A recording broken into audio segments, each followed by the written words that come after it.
Ready, set, invest. Okay, if you're ready to get that first investment property, here's a couple of things I want you to keep in mind.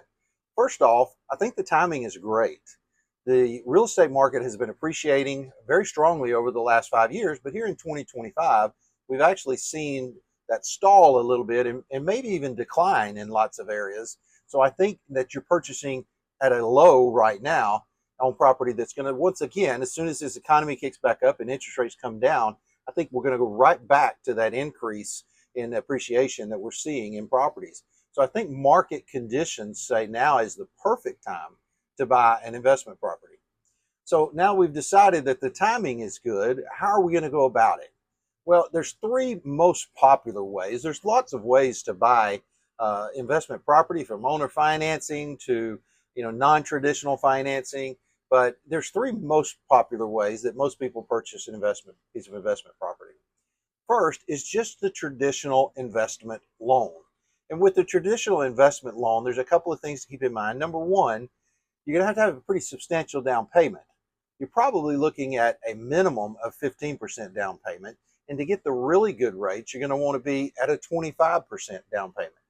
But probably on average, most people that buy an investment property will end up putting down 20%. And here's the thing about the traditional method is that it's going to be attached to you and your personal finances, meaning your DTI has to be just right. It has to be at the level where you can afford this home to invest in and buy this home as investment property. You are personally guaranteeing the loan on this investment property. The second way gets you out of that, where you don't have to personally guarantee the loan. The home kind of stands on its own. Now, as you can imagine, one of the negatives to this route is that the interest rates are going to be higher because they're not guaranteed personally by you. So if you don't want your personal finances tied up and personally guaranteed, or maybe you don't even have the right DTI limits to be able to invest, but you have a sizable down payment, the DSCR loan is a great route for you. Some of the strengths of the DSCR, as I mentioned, is that it's not tied to you at all. And you can put this property directly into an LLC. So putting it into an LLC doesn't really help you so much in the purchasing process, but it's a safety net of putting that property away from your personal finances and not attaching you to that property. Consult your attorneys, though, for exact advice on whether you want to put your rental properties in an LLC or not.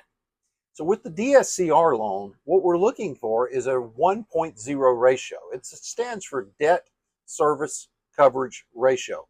There's a debt there that has to be serviced, and so they want to know how well can you cover it, and so they look for a ratio.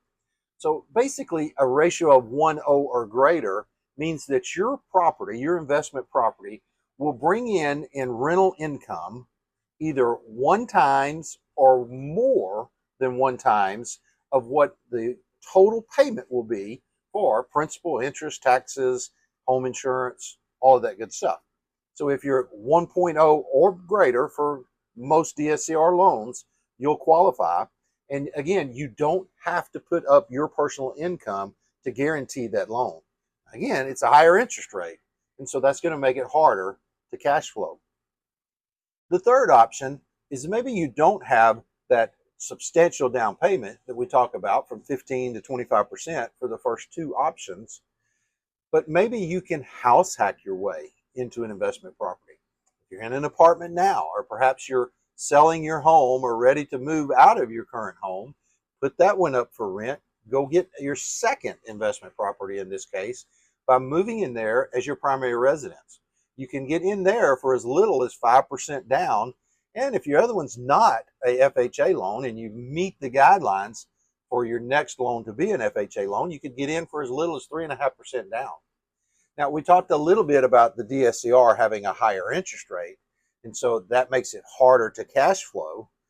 And although you're putting 20% down on the DSCR, just like you are on the conventional or on the traditional investment property, now when you think about the shortcomings of house hacking, you have to understand that the benefit is getting in with the lower down payment, but the negative is that's going to make it harder to cash flow.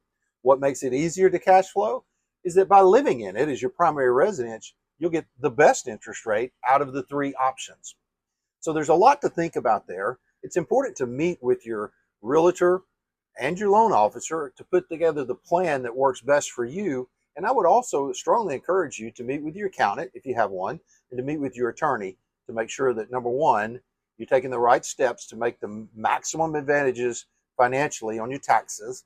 And then number two, that you're setting it up in a structure that protects you in case something negative were to happen with that rental property. If you got questions, comments, or concerns, certainly hit me up below or reach out, DM me. I'd love to chat with you and see if we want to visit.